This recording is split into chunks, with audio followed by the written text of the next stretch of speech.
Deus estude. Então nós estamos estudando essa lição de nossa batina agora, na semana passada. Nós estudamos sobre o poder da oração, é isso? Na semana retrasada vimos como estudar a Bíblia. E na sexta semana da lição vimos uma vida de oração.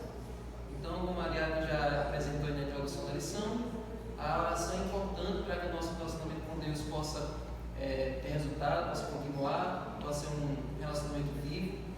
Não dá para a gente se relacionar com alguém sem ter comunicação. Se não dá em um relacionamento humano, imagine com Deus, né? Então, o verso para memorizar está no Salmo 116, verso 1 e 2.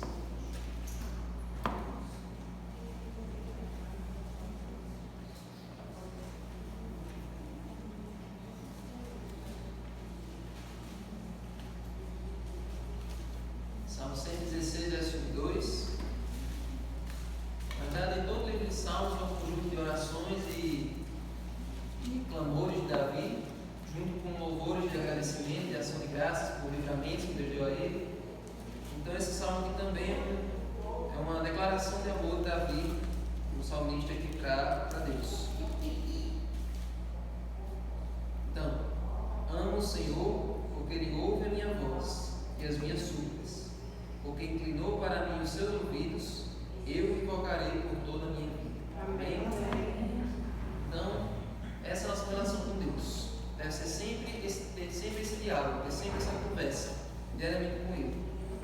Existem pessoas que, por incrível que pareça, com o tempo deixam de ler a Bíblia. E existem casos piores ainda, existem pessoas que com o tempo também deixam de orar. Imagina você passar dia após dia sem orar, sem falar com Deus. Parece até algo impensável para nós, né? A gente ora a Deus em vários momentos do dia, mas existem pessoas que conseguem atravessar o seu dia a dia sem se comunicar com Deus.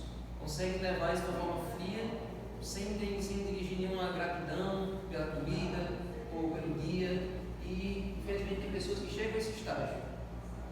Mas, gente, quando a gente ora, quando a gente fala com Deus todo dia, quando a gente lê, a gente sente um bem, a gente sente uma satisfação grande e a gente se sente preparado para encarar os desafios. Então, olha só. Na Bíblia nós vemos pessoas orando de jeitos diferentes. E essa semana agora na lição nós vamos revisar quem foram essas pessoas e de que maneira elas oraram. E nós vimos que a comunhão delas com Deus mudou não apenas a vida delas, mas transformou a vida de quem estava em volta delas. Vê disso? Então, nossa vida de oração não afeta só a nós, mas também quem está ao nosso redor. Então, nós estudamos sobre postura da oração, nós estudamos sobre frequência de oração, estudamos em que circunstâncias a gente deve orar. Será que apenas quando está tudo favorável, ou a gente deixa de orar quando está tudo desfavorável para nós? Então, nós vamos agora estudar sobre Daniel, um grande exemplo de oração para nós. Então vamos para Daniel 2.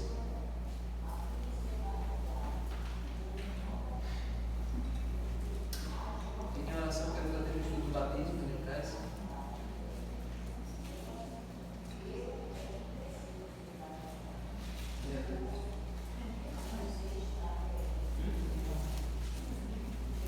Aqui é uma classe para ela faz com os interessados. Ninguém está assim. Então nós estudamos Daniel em 1, né? Passamos mais de 2 semanas estudando Daniel em 1. E nós vimos que Daniel recebeu aquele dom de Deus, o dom da inteligência, o dom de interpretar visões. E por causa da fidelidade de Daniel, Deus recompensou ele e seus amigos na Babilônia, certo? Até chegar ao ponto que Deus disse a Daniel, no capítulo 10, verso 11, de que ele era muito amado pelo céu. Ele era muito amado por Deus. O anjo Gabriel veio dizer a ele: você é uma pessoa amada por Deus. Imagina você receber esse reconhecimento de Deus, que você é muito amado. Então Daniel era essa pessoa bastante querida por Deus, porque Daniel tinha uma comunhão frequente, diária com Deus. E aí, olha essa circunstância aqui, Daniel 2, verso 20 a 23. A pergunta da lição é: por que Daniel orou? E o que a gente pode aprender com isso? Pelo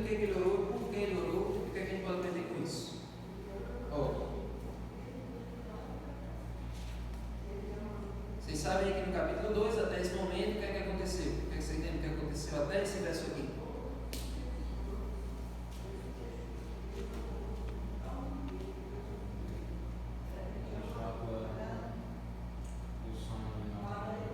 Nabucodonosor teve um sonho, tal, aquele sonho famoso, testado, só que não era todo lembrado de nada, só sabia que tinha sonhado uma coisa muito importante, e quando eles acordavam e não lembravam do sonho, não percebe? O motivo para passar o dia todo agora preocupado, porque todo sonho tinha uma importância grande para os babilônios.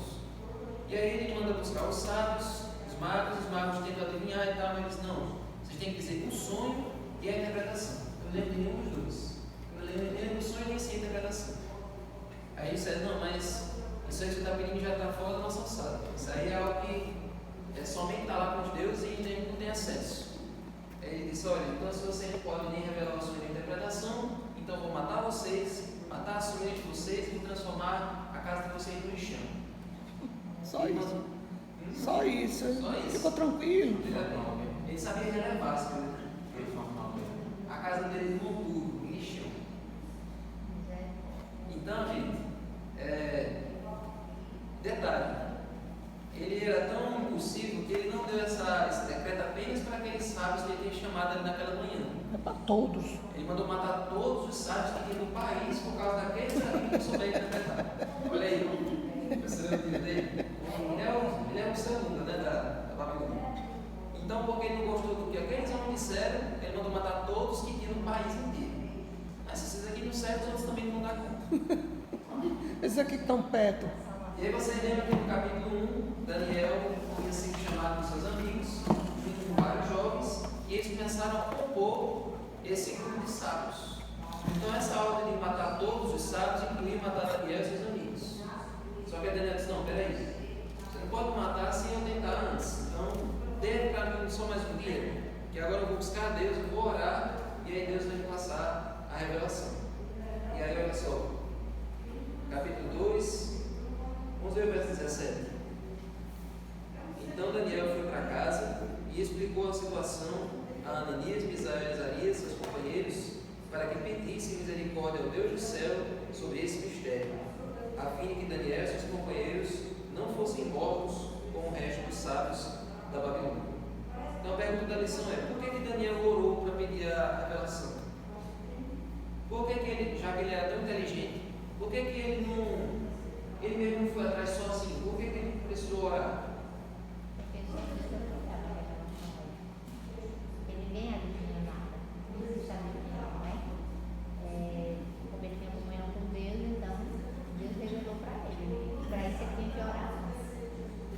Não é porque ele sonhava e interpretava, mas ele interpretava com Deus, porque ele tinha comunhão com Deus. E muita, não era nem pouca, né? Não é qualquer comunhãozinha. Exatamente. Verdade. Existem coisas que a gente não tem entendimento, não vê, não enxerga o amor, só Deus enxerga, e até o homem daquilo que a gente tem visto. O homem que veja Deus que eu nem vi, mas Deus toca a realização, com necessidade da vontade de Deus, então por isso que ele precisava buscar a Deus, porque ele precisava enxergar uma coisa que ele não conseguia ver, e nenhuma outra pessoa conseguiria ver, só estava a poder de Deus nele. Exatamente. Então, como vocês já disseram, essa constatação, até os próprios sábios tiveram essa constatação. Esse dom de revelar o sonho e a interpretação não era algo que alguém que mais se esforçasse ia conseguir. Isso era algo que somente Deus é quem poderia dar. Então, por mais que Deus nos tenha nos abençoado com dons, com habilidades, com talentos, cada um tem um talento diferente, você nunca deve se confiar em que você conseguiu isso aí, de que você por si próprio consegue fazer qualquer coisa. Então Daniel tinha inteligência, mas ele reconhecia que tudo aquilo ele ganhou de Deus, então quando tivesse uma situação assim, ele teria que voltar a Deus para buscar. Então, vamos ver a oração dele, verso 19 e 20. Então o mistério foi revelado a Daniel numa visão de noite. E aí o que a gente pode aprender com isso aí? Toda vez que você está em dúvida sobre alguma coisa da Bíblia, quando você ora, o Espírito Santo vem para lhe ajudar. Amém? Amém. Toda vez que você está em dúvida sobre um texto, toda vez que você está ali querendo entender alguma coisa, Deus ele não faz um protocolo para ele atender, ele está sempre de plantão para ele ajudar a entender qualquer coisa, entender qualquer texto. Por exemplo, um outro caso que isso aqui aconteceu.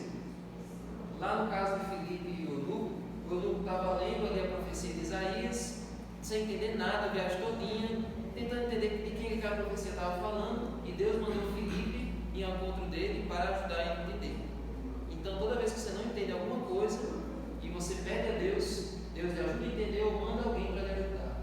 E quantas histórias vocês conhecem, né? Pessoas que estavam ali, tinham uma Bíblia em casa, não entendiam nada, estavam ali pegando poeira, até que Deus manda alguém para a casa da pessoa, né? E a pessoa recebe o estudo e a pessoa se converte. Então, Deus atende a oração. Olha o verso 15. Bendito seja o nome de Deus, de eternidade a eternidade, porque dele é a sabedoria e o poder. É ele quem muda o tempo e as estações, remove reis e estabelece reis, ele dá sabedoria aos sábios e entendimento aos inteligentes. Ele revela o profundo e o escondido, conhece o que está em trevas e com ele mora a luz. Ó Deus de meus pais, eu te agradeço e te louvo porque me deste sabedoria e poder, e agora me revelaste o que te pedimos, e nos fizeste saber este caso do rei. Então, Daniel deu os créditos a Deus pela revelação que ele tem que seguir. E é assim que nós devemos sempre fazer. Quando nós pedimos ajuda a Deus, quando pedimos alguma coisa, nós recebemos, temos que sempre lembrar de agradecer. Assim como fez aquele último leproso, lá daqueles 10 leprosos, todos foram curados por Jesus, todos receberam ali a cura da lepra, 9 foram do sacerdote e só um voltou para agradecer a Jesus.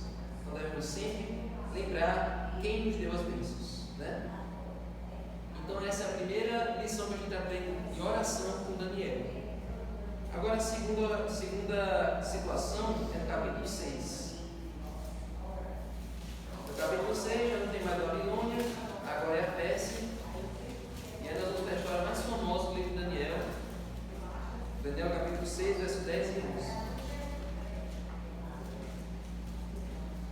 E novamente, vocês lembram qual era o contexto aqui desse verso? O que aconteceu até? Mas o que é que aconteceu nessa história até chegar no verso 10 e 11?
Também a Bíblia diz que o rei tentava colocá-lo como sucessor. Ele era tão bom que o rei Dario já estava pensando, não, vou colocar ele para ser o próximo depois de mim.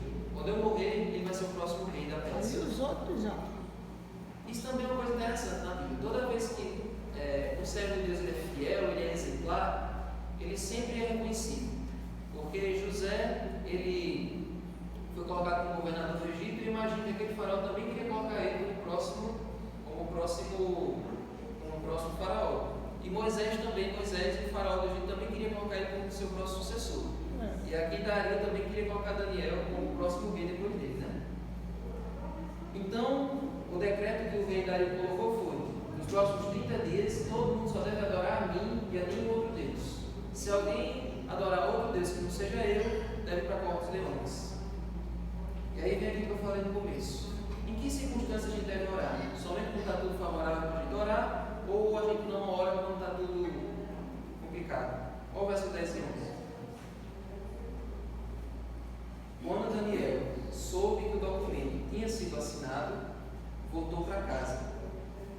seu quarto, no andar de cima, as janelas abriam para o lado de Jerusalém.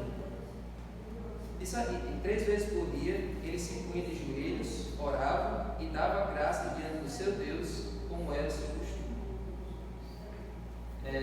Por que Daniel orava e voltava para Jerusalém? E dá para fazer essa pergunta.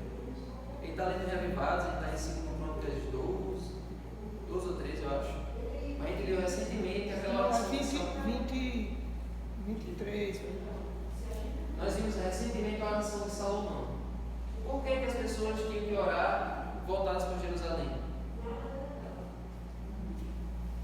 Essa é complicada, eu vou dizer. Salomão tinha dito na oração dele assim: olha, no dia da consagração do templo, Salomão disse: olha, um dia, se o teu povo estiver escravo em outras terras, estiver em outro país como prisioneiros, se eles orarem lá naquele país, olhando para cá, olhando para esse lugar do templo, ouve tu nos céus e liberta o teu povo do cativeiro. Então foi algo que Salomão disse lá na oração dele, que todo mundo tem que fazer quando estivesse cativos. Então por isso Daniel fazia isso. Mas agora minha pergunta para vocês. Daniel, ele sabia do decreto. Ele sabia que se orasse a outro Deus, morria e ia para a cova dos leões. E por que Daniel foi orar publicamente mesmo assim? Porque Deus não perdia. Ele tinha Deus com ele. E ele não ia deixar de adorar o Deus dele para ir adorar o rei. Se ajoelhar diante do rei.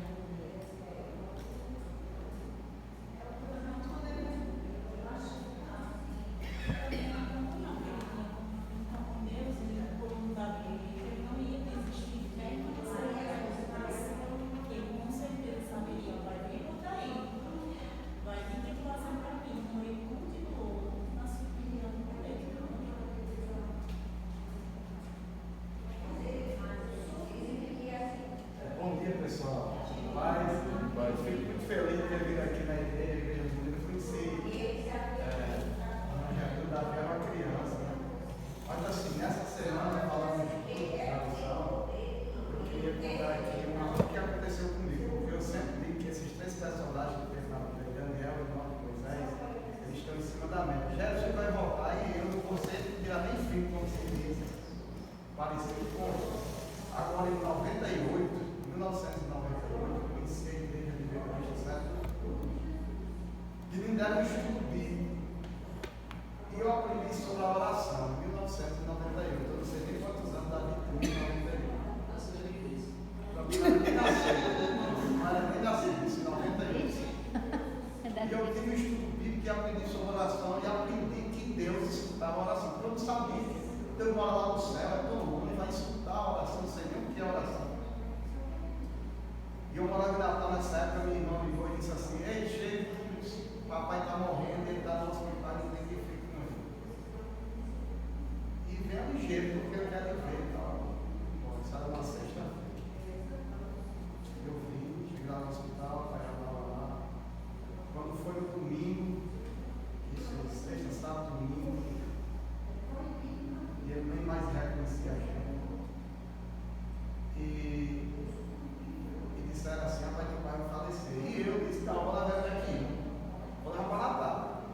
Ficar aqui é uma pessoa, isso é verdade, se eu está para Natal, porque eu não beber. Me lembro como fosse hoje. Aí lá na segunda-feira de tarde, entrando para de noite, 6 horas da noite, eu disse assim: eu vou levar o pai. Aí o médico disse: rapaz, agora ele não vai passar de Caiçara, que é uma cidade próxima. E eu não posso liberar. E eu libero sim, se você assinar um termo de responsabilidade.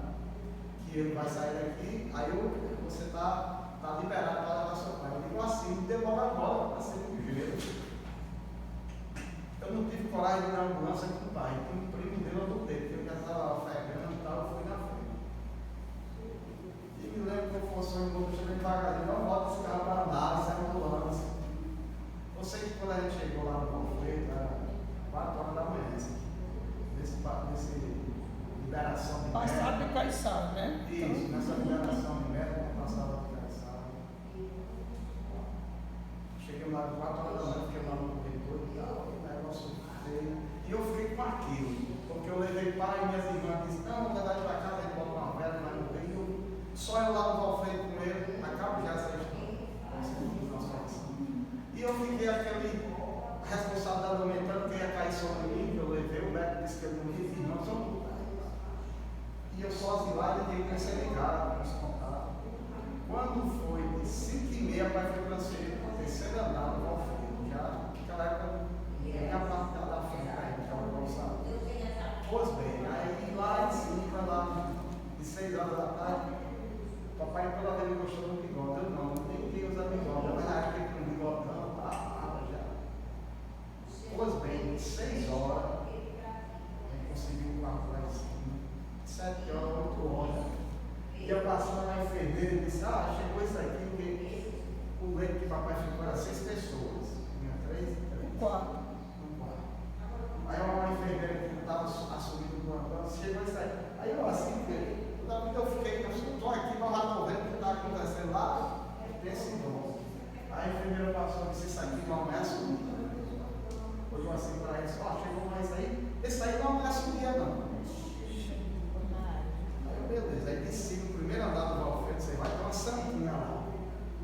O pai ficou no terceiro, no primeiro você desce, no fim do corredor tem uma santinha. Quando eu tive o estudo em 98, eu me batizei, era muito jovem, tive estudo com os caras fanáticos. Eu andava com as pessoas da igreja adventista, mas os que me deram eram fanáticos, me diziam que eu não podia tomar banho, de praia, não podia jogar bola, tudo isso eu gostava com Deus. Eu novo na época, né? Mas eu entendi a mensagem. Eu falava de Deus, eu dizia, oi, Deus me mudou minha vida, eu já estou uma pessoa mudada, eu converti, eu botei uma pessoa da igreja que hoje, com 14 anos de igreja, eu falo. Mas na época eu falava, eu disse no primeiro andar, eu disse, Deus é um Deus para você que pode tudo, isso é a minha oração. Eu quero que o Pai fique bom amanhã, no joelho, no meu joelho. Se o Senhor não fizer isso, eu nunca mais vou saber do Senhor, não quero saber não. Se o Senhor é o Deus Todo-Poderoso, eu quero que Pai no joelho, eu quero que Pai amanhã essa porra. Senão também nunca mais eu vou saber do Senhor.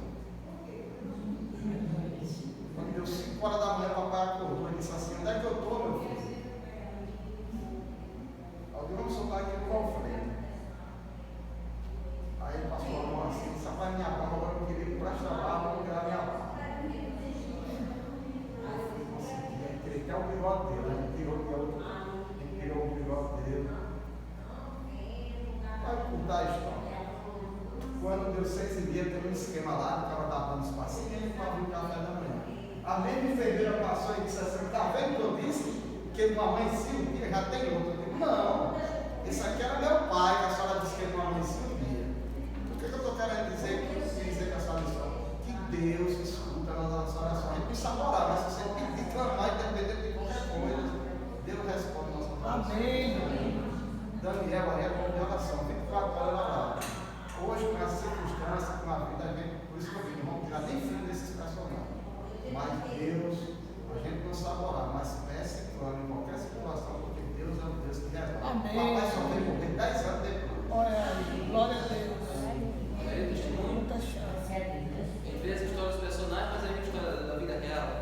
O poder da oração. Cala a boca da enfermeira. A oração, ela é o argumento que Deus usa para poder intervir em nosso favor. Se a gente não ora, Só produz depois disso, nunca mais eu duvidei de Deus. Olha aí. Amém.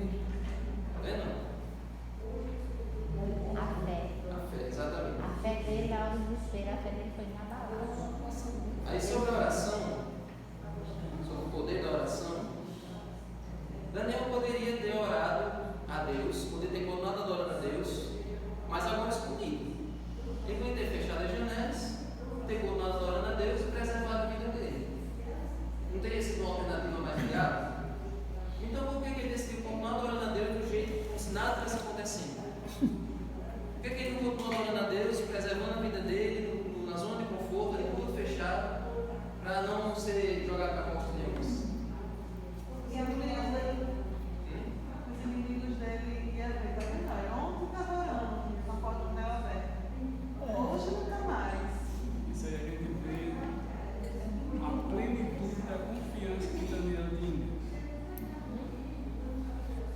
Exatamente. E através dele todos foram salvos, né? Todos os outros que se dizia salvo escaparam da morte. Então, gente, já teve alguma situação na sua vida que você precisou adorar a Deus numa situação que é totalmente desfavorável? tudo conspirava contra e você continuou firme adorando a Deus? Todo mundo que já passou por experiência, né? Experiência desse tipo. A pressão familiar, uma situação de como falou aí, uma situação de dor, uma situação de quase morte. A adoração a Deus não é só quando está tudo propício. A nossa fé ela se alimenta justamente quando está tudo contra. É justamente como o ouro vai ser burilado no fogo. O ouro não é burilado lá quieto no canto dele. Ele é burilado no fogo para que ele possa refletir a imagem do seu Criador. Viu, Davi? Só voltando aqui para a lição, se eu não me engano aí, já era um neto que Nabucodonosor, no capítulo 10 de Daniel, já era dado. E quando chama Daniel de novo, dado lá, agora, o que essa história quer mostrar também? Que Daniel ele foi um exemplo, né? E Deus fez assim, porque o povo de Deus é diferenciado. As pessoas via Deus, chamam aquele lá, aquele homem que adora o Deus do céu dele, né? Então, Daniel ele foi fiel a Deus, mas também para mostrar que nós também somos diferenciados. As pessoas veem cada um de nós, olha, aquilo ali é um de Deus, ele tem que poder de alguma coisa. Então, no capítulo 10 de Daniel, quando Dário foi, Dário também mandou chamar para as situações. Então, chama aquele lá, aquele homem de Deus diferente, é muito que ora. Né? Então, nós cristãos também, isso é um exemplo muito bom, porque as pessoas dizem, sua amiga passou por câncer lá em Natal, aí ligou para mim, Sebeto, eu sei que você era um cara de oração, eu queria que você orasse por mim, eu vou mandar aqui, eu estou dentro do quero, vou ligar lá para minha sogra, que minha sogra hoje está completando um ano, 77 anos, mas é uma mulher de oração, aí eu digo, eu vou ter um exército que ora por você, e ele ficou bom, que era a cirurgia do outro, e ele veio agradecer, tudo eu te consulto desde o início, né? Mas ele me conheceu na rua fácil. Então, Daniel foi um exemplo de você ser fiel a Deus, de fidelidade a Deus. Não é fácil, fidelidade envolve muita coisa, mas a oração faz parte. Ele vai falar um negócio interessante aí. Quando alguém pede oração a você, é porque sabe que você é uma pessoa que ora. Se pede oração a alguém que sabe que não ora. Se pede a você, é porque sabe que você tem comunhão com Deus. Então, todos nós temos a capacidade de ser um exemplo, como Daniel, na questão da oração. Às vezes você é uma pessoa de fora, também, na nossa igreja, na nossa congregação, ela às vezes tem justamente esse exemplo, como ele falou. Você enxerga você como se você fosse, sei lá, uma pessoa com muita força, muito forte. Porque tem que forma naquele momento a gente ora e a fé daquela pessoa, né, que ela tem em Deus. E crendo que a gente vai orar por ela, interceder por ela, é tão forte que nos alimenta. E não só a nossa fé testemunhou para elas, como também a testemunha dela para nós, né?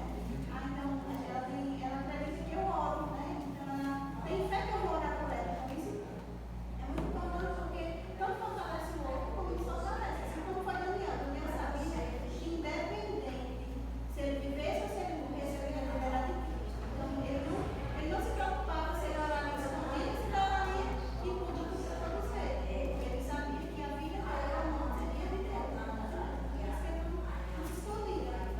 Ele não se importava com o que os outros achavam, se importava com o que ele era para Deus. Exatamente. Uma pergunta, doutor, mas assim, só para me tirar assim, uma pequena dúvida, porque eu tenho visto muita gente falar sobre isso. A oração em silêncio. Eu não gosto de orar em silêncio, porque eu não tenho medo que Satanás escute o que eu peço a Deus. Leandro Quadra. Porque assim, eu acredito que se Deus é quem pode me dar ou não o que eu peço, está na mão dele, está no poder dele. Então, que medo eu posso ter de eu pedir uma coisa a Deus e Satanás intervir? Não, eu não tenho esse medo. Eu sempre oro, uma oração, lógico que não em voz muito alta, porque estou dentro da minha casa, mas que eu não tenho medo de pedir nada a Deus e abrir a minha boca para pedir, porque em silêncio, às vezes no trabalho, estou trabalhando e estou pensando nas coisas que eu devo pedir para Deus, sim, em silêncio ali na minha mente, mas na oração da manhã eu não oro em silêncio de maneira nenhuma, porque nas primeiras horas que eu oro, eu não tenho medo que ninguém ouça o que eu digo, e principalmente se for o SUS que esteja escutando, como a gente sabe que escuta, mas eu não vou ter medo disso, até porque se a gente aprende que Deus é o nosso Salvador, é o nosso mediador de tudo, como que eu vou ter medo de orar para que ninguém não ouça. Aí, por assim. Mas eu tenho visto várias pessoas que dizem que oram em silêncio para não, porque não quer que Satanás intervenha na oração. Eu acho que não. Ele não intervém. Você está corretíssimo. Eu já vi Leandro Quadro, eu assisto muito Leandro Quadro, né, eu gosto muito dele. E ele falou sobre isso. Um dia eu estava assistindo e ele falou, não precisa a gente orar em silêncio para que Satanás não escuta, não tem para que isso. Ele falou que a gente tem que orar normal, não precisa de orar em silêncio. Entendeu? Até porque, O poder de Deus é maior. na verdade, é até melhor você orar falando, até não é em casa você ficar orando toda vez com a boca fechada, assim, em silêncio, porque Satanás não sabe o que você está pedindo, ele não sabe o que você está falando, ele só está vendo você ali. Ele não tem o poder de ler a sua mente. Eu vi isso como sempre. Então, é para a gente orar com voz altiva, justamente para mostrar a Satanás de que lado a gente está. Para mostrar que a gente não está ali nisso mesmo, espécie. Sim, mas falando do Senhor, Quem? exatamente, olha só, Jonas ficou 3 dias no Espírito, já estava ali no.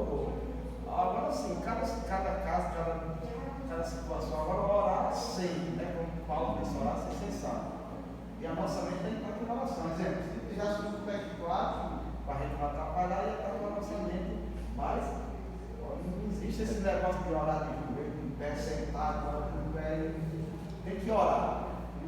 Você está se dirigindo, amigo meu, você está eu estou dirigindo aqui, eu vou fechar os olhos para orar. Não você vai dar tudo, vai fazer calma, assim, na hora assim mesmo. Cada situação, cada caso, cada momento. Claro que Jesus dá um exemplo, madrugada saiu, o casal de joelho, fecha a porta do papapá. Mas às vezes, quem pode ter um tempo, quem não está dependendo das circunstâncias, é orar. Exatamente. Eu Depende da situação.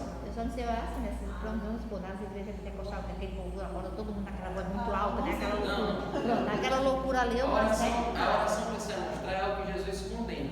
Os fariseus faziam isso no tempo de Jesus. Além de se vestir daquele jeito todo paramentado, lá em Mateus 6, Jesus disse que os fariseus vão para as esquinas das praças, oravam com aquelas palavras rebuscadas, aquelas palavras elaboradas, para mostrar para todo mundo quanto eles eram consagrados. Então, esse tipo de oração, Deus não escuta. Na igreja pentecostal tem muito disso, né? Assim, né? Ora todo mundo junto, sabe? É uma barulheira tão grande que você repete, você sai mais doido do jeito. Eu estava estudando uma mulher que toda vez que começava a orar, ela orava também. Aí me desconcentrava, eu parava, ela parava, eu continuava, mas eu não conseguia orar direito. Então, como é que a gente faz? Vamos lá, agora vamos voltar para o estudo bíblico da oração. Na oração em grupo, uma pessoa ora e as outras confirmam o que a outra está dizendo, porque é como se tivesse todo mundo um só pensamento. E de que maneira a gente responde? Vamos lá.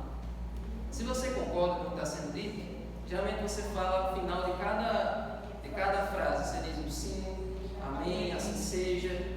E dependendo do que a pessoa falou, o verbo que a pessoa usou, você repete o verbo. Por exemplo, Senhor, te agradecemos por esse dia, agradeço. Entendeu? Você repete a última palavra que a pessoa disse. E agora, se a pessoa falou uma coisa negativa, ou uma coisa assim, triste, Senhor, estamos aqui orando por uma pessoa que está doente, está enferma, está passando necessidade, isso é verdade. Você confirma o que a pessoa está dizendo. Então, por que é importante fazer isso? Primeiro, para evitar que você pegue no sono. Tem gente que dorme enquanto está orando. Não sei como é que isso acontece. Satanás dubla a mente da pessoa para a pessoa dormir. E é também uma forma de você verbalizar, de você concordar com o que está sendo dito. Por quem que já foi no comício alguma vez na vida? Eu nunca fui com oração. Isso, todos juntos uma oração. Como é que é no comício? No comício, o candidato lá diz um bocado de mentiras, um bocado de promessa. E o que é que o povo diz? É verdade, estou com ele no ar. Não é? Deve ser mentira. Eu sou menos de valores. E por que na oração Isso é mentira, né? Sempre. Eu isso aí. Porque é só verdade, é só a palavra de Deus, ninguém quer confirmar. Todo mundo fica com vergonha de dizer amém. Diga um amém. Aqui é para ser uma igreja viva. Certo? Não é para ser uma igreja todo mundo calado. É preciso ter reverência, mas é preciso também haver a confirmação na oração. Agora, isso que Heriberto falou sobre a postura na oração, né? Tem aqui na segunda-feira falando só sobre essa postura. A posição, a postura que é mais indicada para a gente orar, que era a postura que geralmente quando a pessoa se apresentar diante do rei, é de joelhos. Por que a postura de joelhos é a melhor para a gente orar? Vamos fazer a live. De joelhos, o mais fácil ser, mas até fica mais tremendo. Olha aí,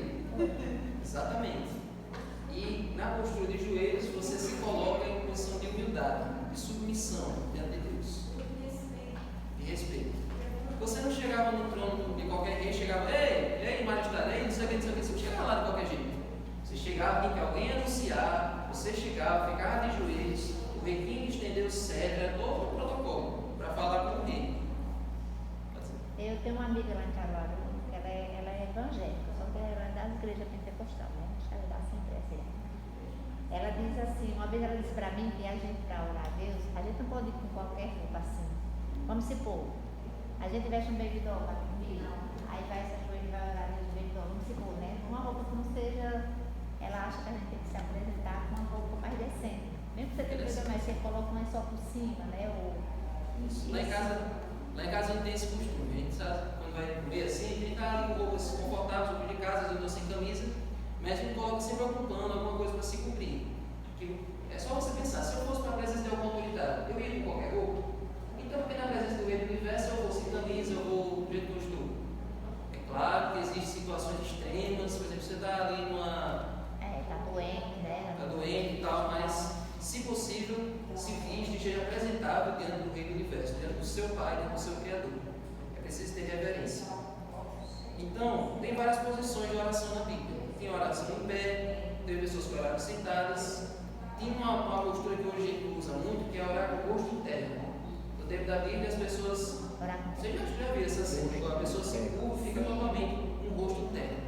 É uma posição de humilhação extrema. Quando a pessoa está pedindo pela vida de alguém, por exemplo, quando Davi pecou com Batseba e nasceu aquele primeiro filho, Davi ficou orando com o rosto interno vários dias para que a vida do filho fosse poupada. Só que aí, como a profecia de Natan dizia, o filho morreu, né? Então existem essas posturas na Bíblia. Não existe uma postura específica, mas é importante que a gente entenda a nossa posição diante de Deus. A gente é criatura, Ele é Criador, certo? Agora vamos para Enoque. Gênesis 5.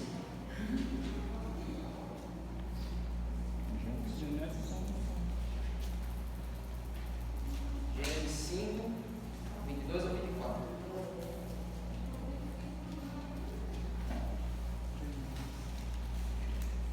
Enoque, a vida dele é descrita de uma maneira muito rápida, em praticamente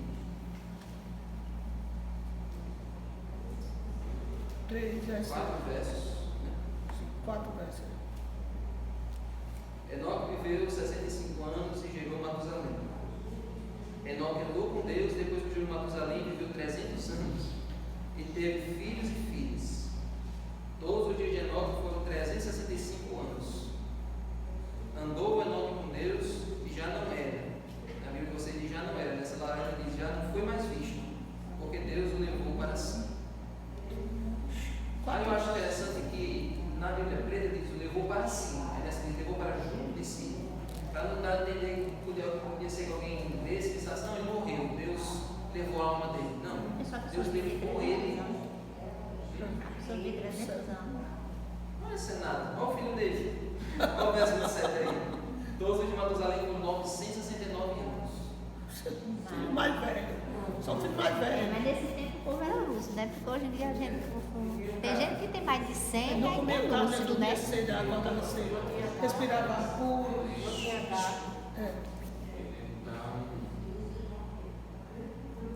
Revela coisas que nunca existiam. Enoque, em meio a uma vida de trabalhos ativos, Enoque perseverantemente manteve comunhão com Deus. Quanto maiores e mais intensos eram seus trabalhos, mais constantes e fervorosos eram suas orações. Hoje em dia as pessoas dizem, não oro porque eu não tenho tempo, eu trabalho demais. Eu não tenho tempo para adorar, não tenho tempo para ler a Bíblia, não tenho tempo para buscar a Deus, que eu sou muito ocupado. Olha Enoque aí. Quanto mais ele trabalhava, mais ele orava, mais ele arranjava tempo para buscar a Deus. Bota o nome aí. Mas já leu muito esse texto lá em casa. Depois de permanecer por algum tempo entre o povo, trabalhando para beneficiar as pessoas pela instrução e exemplo, retiravam-se para passar algum tempo na solitude, tendo fome e sede daquele conhecimento de Deus, somente Deus. Olha aí, tem uma outra lição nessa frase aí, nesse texto aí. Ele buscava a Deus e depois ia passar as bênçãos que ele tinha recebido no momento de comunhão para as pessoas. Por que Deus não nos chama para a gente ser monges ou então eremitas? O que é um monge e o que é um eremita? O monge, ele vai no mosteiro e fica lá isolado da sociedade do resto da vida. O eremita fica mais isolado ainda, ele fica sozinho, sem ter contato com ninguém. Para tentar, ele fica lá se açoitando, ele fica lá se torturando, para lutar contra a tentação, para ficar mais perto de Deus. Não todos os pessoas, mas os eremitas, né? Eles vivem lá para buscar a santidade isolado das pessoas. Por que Deus não manda a gente buscar a santidade isolado de todo mundo?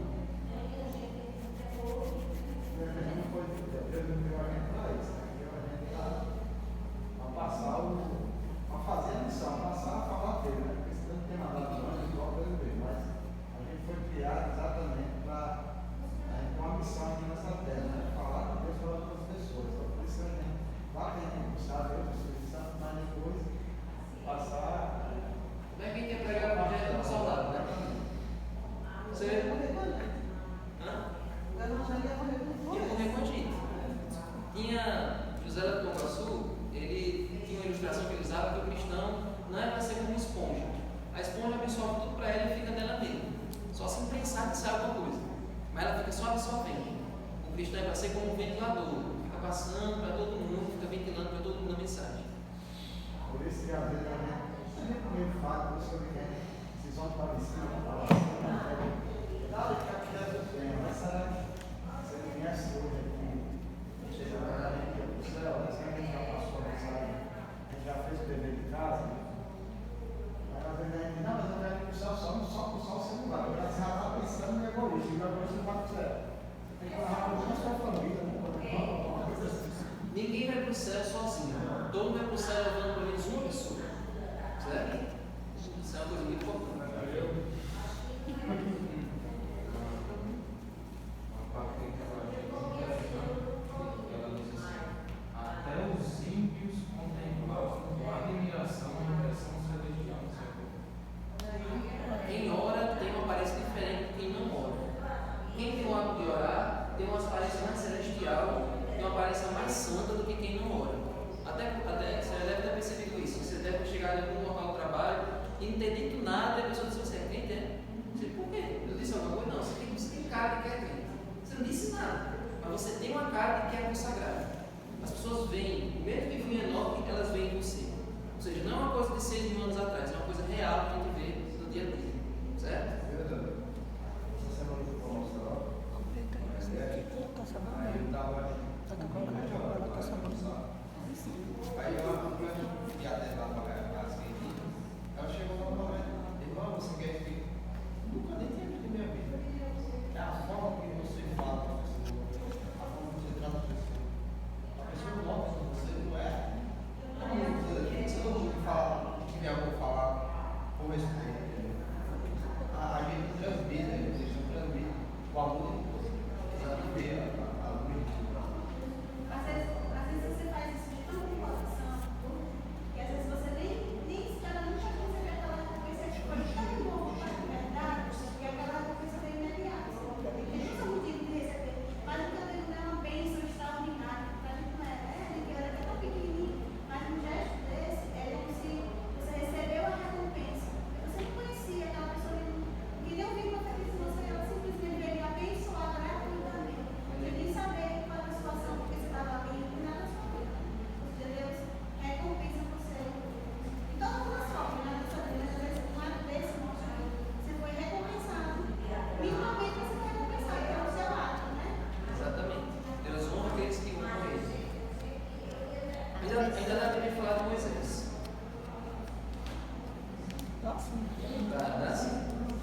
Assim como Enoque, Moisés ele tinha um relacionamento íntimo com Deus. Essa lição não faltou falar de Abraão, não faltou falar um bocado de gente, mas Enoque e Moisés já dá para a gente aprender muita coisa. Ó, eu quero refletir com vocês um detalhe bastante curioso. Vocês sabem que Moisés falava com Deus todo dia, ele via Deus praticamente face a face, né? Mas aí teve um momento que Deus decidiu dar a sua lei. E no momento que ele decide dar a sua lei, antes de Deus dar as tábuas de pedra, Deus fala os mandamentos. Ó, Êxodo 20.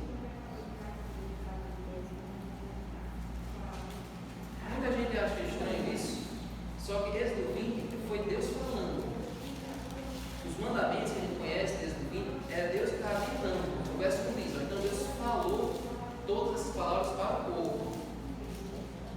Mas olha a reação do povo. Igual naquele filme, né? Que a gente ouve a voz bem poderosa, né? Ó, Filmes da Gabriel. Deus diz os mandamentos tudinho até o verso 17, aí o verso 18. Todo o povo presenciou os trovões, os relâmpagos, o som da trombeta, o monte fumegante, porque Deus fez um espetáculo, né? Ali descendo na glória sobre o monte, e o povo observando tremeu de medo e ficou de longe. Aí o verso 19. Disseram a Moisés: fale-nos você e ouviremos, porém não fale Deus conosco para que não morramos. Como o poder de Deus estratégia. Eu quando escuto aqueles trovões, geralmente eu assisto que eu né, eu passei sozinho em casa, eu morro de medo de raio. Então veja, o povo preferia ouvir Moisés falando do que ouvir Deus falando. Isso aqui é algo tão comum no nosso dia a dia que você não faz ideia. Quantas pessoas preferem ouvir a palavra do seu líder religioso, do seu pastor, do seu padre, do que ouvir a palavra de Deus? A gente chega lá com o estudo e a pessoa diz: não, eu quero permanecer com o que o meu pastor me diz. É a mesma coisa. Não quero ouvir a voz de Deus, quero ouvir a voz do mundo. Mas às vezes também, as pessoas, tem pessoas que acham que não tem merecimento de falar com Deus. Porque eu conheço o meu irmão, que ele bebe, mude tudo. Ele fala que não fala com Deus porque não tem merecimento de falar com Ele. Eu não tenho merecimento de Deus me ouvir. Eu não tenho merecimento de Deus conversar comigo. Por isso que eu nem converso com ele, porque eu sei que ele vai me ouvir. Ele acha que está Mas aí ele se ele acha que engana, Deus né? não vai ver, Deus não. Aí ele se Foi engana, isso que né? eu tinha dito antes sobre a Deus oração. está perdido. Quando as pessoas pedem oração para nós, às vezes a pessoa diz: é porque a sua oração é mais forte, Deus escuta mais você do que ele. Olha o que Satanás coloca na mente das pessoas, que Deus é mais acessível para algumas pessoas do que para outras. Pensa assim, você anda no bom caminho, então Deus vai te ouvir. Eu não ando no bom caminho, então Ele não vai te ouvir. Está entendendo? Por isso que pede. A gente esqueceu um detalhe que esses personagens tinham a comunhão, era um relacionamento. Por exemplo, há 14 anos que eu casei com a minha esposa, mas eu só hoje era uma menina gateando no negócio. Mas já tem coisas que a comunhão com Deus, porque quando a gente vai chegando mais perto de Deus, a gente está achando que dá, mas é que a gente vê como nós somos pecadores e que nós precisamos mais ainda estar perto dele. Então, essas pessoas que não têm esse conhecimento de Deus racionalmente, é a mesma coisa. Ele só vai conhecer alguém se você conviver com ele. Você está com ele, você vai saber o que ele gosta, como é que ele acorda, como é que ele. Então, a gente falar com Deus, que Deus fala, a gente através da Bíblia, né? A gente, Deus fala através da oração. Então, quando a gente começa a orar a Deus, começa a se aproximar dele, a gente vê que estamos fora. Então, pegar lá e começar a se aproximar dele. E tem gente que é o contrário, porque não quer realmente, não quer ter essa comunhão e acha que Deus vai castigar, vai perdoar, não vai. Mas a gente tem que ter isso para que a gente saber que nós somos pecadores e que estamos longe de Deus e precisamos estar perto dele. Mas a gente sabe que cada vez que a gente se aproxima, a gente vê o nosso pecado e vê. Por isso que esses homens se aproximaram de Deus, quando Moisés desceu, Moisés estava tão. Ninguém olhava para Moisés também, Moisés estava perto, e a gente se aproxima. E quando a gente se aproxima de Deus, a gente exatamente o povo como enxergado. Então, o tempo desse, o pai veio muito caro, eu andava na reunião, o cara, mas tua esposa é crente, né?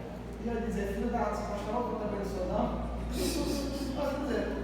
Eu cheguei no meu casa, tua esposa era crente, aí eu fui daqui olhando para ele: eu não sou, não, você parece não, eu acho que do meu jeito, eu não preciso mais.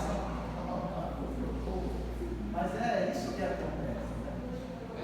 Mas também, né, que acontece em outras congregações. Eu já fui em outra congregação, isso aqui, quando os testemunhos de Jeová passavam na porta, e eu comentei com o pastor que Jeová e Jeová para estudar, eu disse: não precisa, você já estuda na sua igreja. Sendo que eu nem frequentava os domingos, né? Eu nem assistia as aulas locais lá, eu não tinha interesse nessa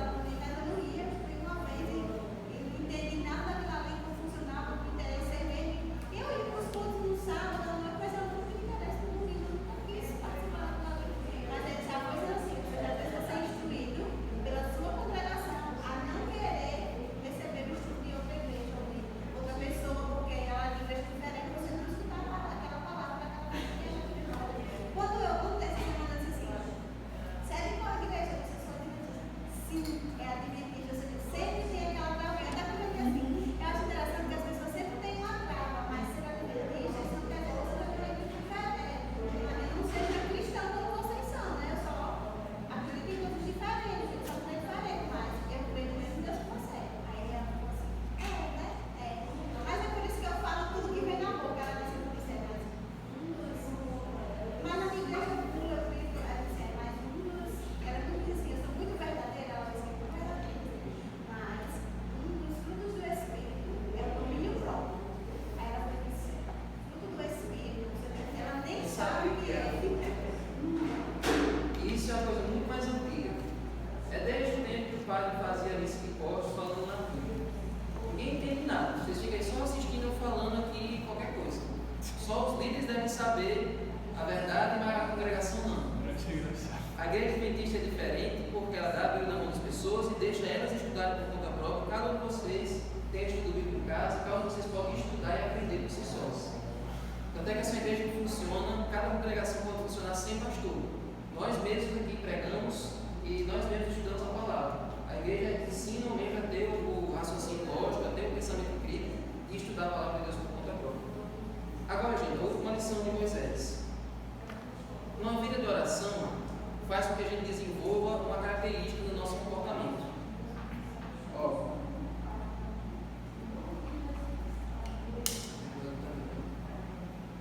Mas vamos aí para o capítulo 31.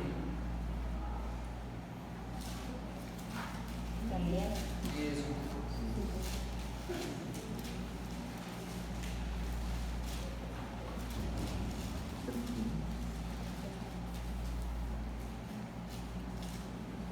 Melhor, 32. 32, verso 31 e 32. Vou encerrar. Olha, quando você conversa, fala com Deus todos os dias, você se torna uma pessoa altruísta. Você começa a pensar no outro também. Olha o verso 31 e 32. Moisés, você que fez depois do bezerro de ouro.